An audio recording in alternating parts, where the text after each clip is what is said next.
श्री गणेशाय नमः। ओम नमो भगवते वासुदेवाय। कार्तिक महात्म व्रत कथा 22वां अध्याय। श्री गर्ग मुनि द्वारा राक्षस और पिशाचिनी की मुक्ति। राजा मित्रसह राक्षस ने अपना और उस स्त्री का सारा हाल विस्तार से ब्रह्म राक्षस को बतलाया और ब्रह्म राक्षस से बोला, हे मित्र, अब तुम मुझे अपने बारे में बताओ कि तुम्हें किस कारण से यह ब्रह्म राक्षस की योनि प्राप्त हुई। तब ब्रह्म राक्षस बोला, हे मित्र, मैं पूर्व समय में मगध देश में रहता था और मेरा नाम सोमदत्त था।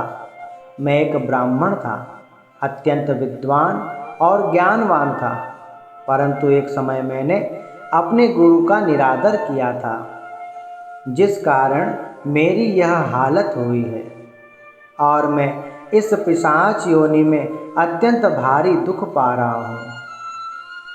सोमदत्त पिशाच बोला, वेदों की कथा बताने वाला, शास्त्र और धर्म ग्रंथों का अर्थ करने वाला, जन्म से लेकर मृत्यु तक कर्म कराने वाला, यह सभी गुरु माने जाते हैं और इनकी पूजा करनी चाहिए।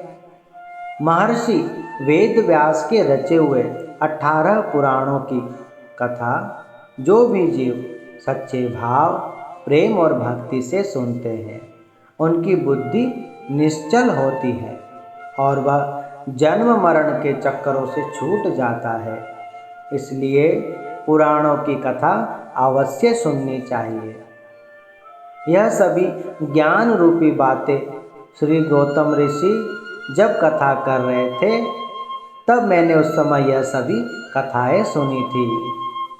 एक समय मैं भगवान श्री भोलेनाथ की पूजा कर रहा था और उसी समय गौतम ऋषि वहाँ पधारे, परंतु मैं अपनी पूजा में ही व्यस्त था। इस कारण मैंने उनकी ओर ध्यान नहीं दिया और न उन्हें प्रणाम किया, किसी प्रकार उनका आदर सत्कार नहीं किया, परंतु शांत स्वरूप आत्मरूपी श्री गौतम ऋषि मुझे भगवान की पूजा में व्यस्त देखकर अत्यंत प्रसन्न हुए और मन में विचार करने लगे कि यह धन्य है जो मेरे बताए हुए कर्मों को कर रहा है।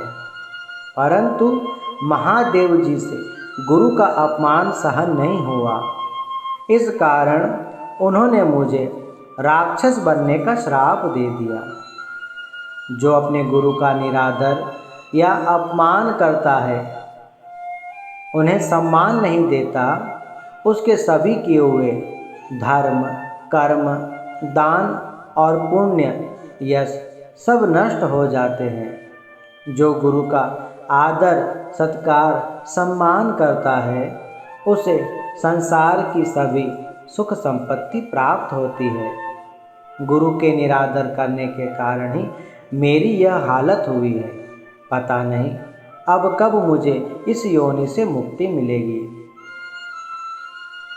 श्री सूत जी महाराज बोले, हे ऋषियों, इस प्रकार वे सभी राक्षस बड़ के वृक्ष के नीचे बैठकर ज्ञान की बातें कर रहे थे। भगवान की कथा, पुराणों और शास्त्रों के बारे में विचार करने के कारण उनके सभी पाप और ताप मिट गए। देखो, कुछ एक क्षण ही भगवान की भक्ति की और पुराणों की चर्चा करने से उनके दुख निवृत्त हो गए और उसी समय कलिंग देश में रहने वाले श्री गर्ग मुनि उस मार्ग से होते हुए निकले जिनके कांधे पर गंगा जल की भरी हुई मटकी थी और वे हर हर महादेव जय भोले भंडारी, हर हर महादेव जय भोले भंडारी, इस प्रकार भगवान का नाम जपते हुए उस मार्ग से जाने लगे। तब यह दोनों राक्षस दौड़कर उनके पास पहुँचे, परंतु उससे पूर्व ही वह पिशाचिनी स्त्री गर्ग मुनि के चरणों में गिरकर और नम्रता से प्रार्थना करने लगी। हे कल्याणकारी, हे दया के सागर, हे महात्मन, मैं आपकी शरण में हूँ, मेरी रक्षा करिए। आपके पवित्र मुख से भगवान भोलेनाथ का नाम सुनकर मुझे पिशाचिनी देह की पीड़ा में थोड़ी राहत मिली है। तब मित्र सह राक्षस भी बोला, हे महात्मन, गंगा जल की महिमा तो अनंत है। तुलसी पत्र और गंगा जल की एक बूंद ही समस्त कुल को पवित्र कर देती है। हे प्रभु, मेरे गुरुदेव ने मुझसे कहा था कि गंगा जल की एक बूंद से ही तुम्हारा उद्धार हो जाएगा, इसलिए अब आप कृपा करिए और गंगा जल से हमारा उद्धार करिए। श्री सूत जी महाराज बोले, हे ऋषियों, उन राक्षसों की विनती सुनकर श्री गर्ग मुनि बड़े आश्चर्यचकित हुए और श्री गंगा जल हाथ में लेकर भगवान भोलेनाथ की जय बोलकर उन राक्षसों और पिशाचिनी पर गंगा जल छिड़का, जिससे मित्र सह की राक्षसी देह छूट गई और उसने पुनः राजा वाली देह प्राप्त की। ब्रह्म राक्षस और पिशाचिनी स्त्री ने भी सुंदर देवदेही प्राप्त की और वे विमान पर चढ़कर भगवान की जय जयकार करते भगवान के परम धाम को पधारे। उन्हें भगवान के परम धाम जाते हुए देखकर राजा मित्र सह अत्यंत दुखी और उदास हो गए। तब वहाँ पर श्री सरस्वती माता प्रकट हुई और राजा मित्र सह से बोली, हे राजन, तुम उदास मत हो, तुम वडभागी हो, अब किसी प्रकार की चिंता मत करो, तुम निश्चिंत होकर जाओ, अपना राज्य संभालो, राज्य के सभी सुखों का आनंद लो और समय आने पर तुम्हारा भी कल्याण होगा, तुम भी भगवान के परम धाम को प्राप्त होंगे। इस प्रकार कहकर सरस्वती माता अंतर्ध्यान हो गई। फिर राजा मित्र सह ने श्री गर्ग मुनि को प्रणाम कर उनसे आज्ञा ली और अपने गुरु के वचनों को याद करते हुए भगवान का स्मरण करते हुए काशी में पहुँचे। श्री गंगा, यमुना, गोदावरी, प्रयागराज का स्नान कर और अनेक तीर्थों में भ्रमण करते हुए विश्वेश्वर महादेव के दर्शन करके अपने राज्य में पधारे और सर्वप्रथम अपने श्री गुरु वशिष्ठ जी के चरणों में जाकर उन्हें प्रणाम किया और गुरु भी राजा को देखकर अत्यंत प्रसन्न हुए और उसे आशीर्वाद दिया।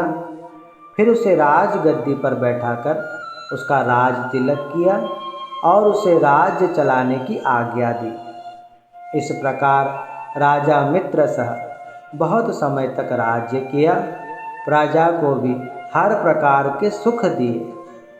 राज्य में चारों ओर सुख और आनंद छाया हुआ था और समय आने पर मोक्ष प्राप्त कर राजा भगवान के परम धाम को पधारे। श्री सूत जी महाराज बोले, हे ऋषियों, देखो गंगा जी की कितनी अनंत महिमा है। सिर्फ एक बार नाम लेने से या एक बूंद लगने से ही या उनके दर्शन कर लेने से ही बड़े से बड़े पापियों का भी उद्धार हो जाता है।